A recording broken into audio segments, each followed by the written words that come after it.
Hey guys, video review today on the one of these Myerco neck knives. These are little $8 budget neck knives. I picked this one up, Amazon, eBay, I can't remember. I've had it about 3 weeks now and actually wore it on vacation. I wore this thing literally, 800 miles of travel and back and wore it for 2 weeks. I've worn this thing in the pool, I wore it in the ocean, and it's actually seen quite a bit of use because it was actually my kind of main EDC knife while I was traveling, so I wanted to give my review of it and talk about this thing real quick. It's, like I said, it's a cheap budget $8 neck knife made by Myerco. You can get it all over. They're available on knife sites, Amazon, eBay, you name it. And here they are. Well, what it is, it's a small neck knife that comes in a small plastic sheath with a little piece of string for your neck. Now this design here, there's actually about 4 or 5 of these, and they come in different sizes and shapes. This one here is kind of more of almost like a Wharncliff design, where it has the kind of flat edge and the pointed tip, but they also have some that are spear point, drop point. They have one that's with a rounded tip that's like a seatbelt cutter to it kind of thing. They have all different types, so this is not the only one available. There's actually several different models. It is just about a 2-inch blade, but the blade length does vary depending on which model you get. Blade steel. Of course, this is made in China, so your blade steel is going to be a softer, 400 series steel.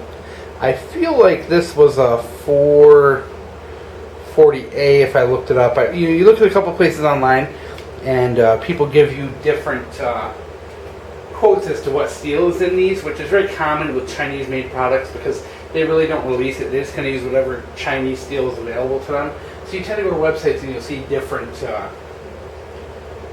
different things as to what it is. My guess is probably a cheap 440A, 440B, something like that, possibly even 420.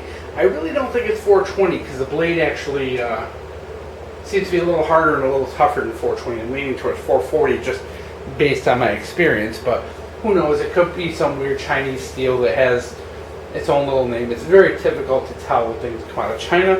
It's got a nice kind of handle to it with a little bit of a area here where you can grab a hold and get a really good grip on it. It's got a little lanyard hole for the back in case you want to wear it the opposite direction, or maybe you can put a little lanyard for your pinky finger on it. The blade profile is actually pretty nice. It's a full thickness up until the tip, and then it kind of winds down to a very sharp tip, as you can see. But you do have full thickness, so the blade is really not flexible at all, which is good. You don't want something like this to be too brittle or something you can snap off very easily. So there is the knife itself. Has a nice little grind to it. Okay, it sticks into the sheath by these little divots, which I'm going to try and show you here. So you can see these little divots in here which go into place here and hold it in place. Now, I saw a couple people complain online in reviews that their neck knife wouldn't hold in place. I didn't have any problems with mine. I've been wearing this thing all over, and even with a seatbelt over, I was really worried, with the seatbelt might knock it loose. I haven't had it knocked loose yet. It really stays in there quite well. And just to show you how it holds in from both sides. And I can really, it's not come loose, it's not wiggling, it's definitely, mine is in there. But I know some people have complained that it's not very well. The space on the end for the neck rope to go through, as you can see, is a little molded tube. It's definitely big enough. I'm going to replace this now that I'm home with some probably strip paracord. It's a little more comfortable on the neck. That string they give you is a little, kind of thin and can burn into your neck a little bit, especially if you got like salt water and all that in there. As you can see, as I mentioned, I brought this thing to the ocean, wore it in the pool. It held up very good. It's obviously a very good stainless, not good quality, but it's a very stainless steel. No issues with rust or anything like that. Even on the tip and the edge, I mean, you can see we're completely rust free. We didn't get any rust spots. But I also did oil it down too. While I was on vacation, I just used little bits of like olive oil and things like that from around the kitchen to put on this thing just to keep it from having any issues, because I know that the salt water can be very tough on any knife. So I kept it clean, did all that. Sharpness out of the box, well, this thing has dulled up a little bit because I use this thing a lot over vacation, but we're just going to show you a little kind of paper test real quick. As you can see, it's a little on the dull side. It will, you know, if you catch it right, cut it, you know. You can see though, you can hear it. It's not the sharpest thing on earth, but it will, you know, being such a soft steel, this is going to sharpen up nicely. Here it is folded. As you can see, it rips it more than, well, that one cut nice, but I really think the edge is probably very inconsistent, to be honest. It's probably not a matter of it not being sharp, but the edge is probably very inconsistent, which is very common with these kind of Chinese products. This is something you can put and sharpen up very easily. It's a soft steel. They sharpen easy, but they dull easy as well. So what do you want this for? Well, guys, it's a budget neck knife. For me, it worked terrific on vacation. I use this to just do any small normal cutting tasks. I used it for food preparation. I used it for everything I could use it for to test it out. And what do you see? Well, the finish held up very good. There's only a couple small little kind of scratches in the finish you can see, you know, like up in here and all that along the edge there, but for the most part the finish held up very well.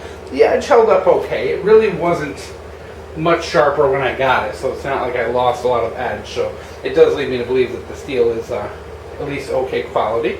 But this is a good little utility knife, and it's how you have to treat it. This is not something you're going to use for wilderness survival. It's not something you're going to use to, you know, win a knife fight. This is a small utility blade, $8, and it actually works pretty decent. The tip is very sharp. It's very good for fine, delicate cutting. You know, using it kind of like an X-Acto knife, because it does have that very sharp, pointed tip. The handle's in the hand real good. It fits really well. You know, you can get a good hand grip on it if you did have to use it in a fight, but you can also hold it in a very, you know, in a manner that allows you to use it very delicately. You can choke up on the blade very well because you do have some good thickness there. Overall, this is a not a bad little product, guys. I actually do recommend it, even though it is a, you know, softer kind of junky Chinese steel. This is a very serviceable item, and for $8, you know, you can. It's definitely got a lot of uses, and I do kind of recommend it. I'm actually going to pick up, I think, one or two more of the different blade styles, because I did enjoy carrying it. It's about the perfect, for me, I think this is about the perfect blade length for a good neck / utility knife. The handle size is just right for me. You know, not too big where it makes it tough to carry, but big enough where you can get a decent purchase on it for tougher tasks. It's got that little bit of a ramp there for your thumb and finger, so you can get a really good grip on it. A lot of neck knives don't have that. A lot of neck knives are very difficult to hold and not very comfortable. This one is comfortable, and it's also small enough to be very concealable. So I do find it to be very, very acceptable, and the price is right. You know, $8. If you destroy it, you can buy a new one, no big deal. Which is what I do like with these kind of budget products. And you know, this is something you can definitely everyday carry. It's definitely resilient enough to rusting and all that, where if you're going to take this on the trail or something like that, we don't have to worry about it rusting up on you. But the only thing you do have to worry about, like I said, is that cheap, you know, kind of Chinese steel. But in reality, when I put this thing down and sharpen it very well, it will probably it'll probably take a really good edge, to be honest. But how long it's going to hold it, you know, it depends on how hard you use it. You know, if I use it for paper and office kind of tasks, which is what I would normally use something for in the real world, you know, it'll probably stay sharp for quite a while. that kind of vacation use. I put it through where I was using it daily for all kinds of different tasks. You know, it did definitely dull it up a little bit during that time frame. That was a couple weeks of hard use, so I guess I am maybe being a little too critical of it. But overall, nice little product. $8, can't go wrong. They're available all over the place, and I really did enjoy carrying this thing for literally like 1,600 miles in the car, plus, you know, almost 2 weeks. So it definitely saw some good use.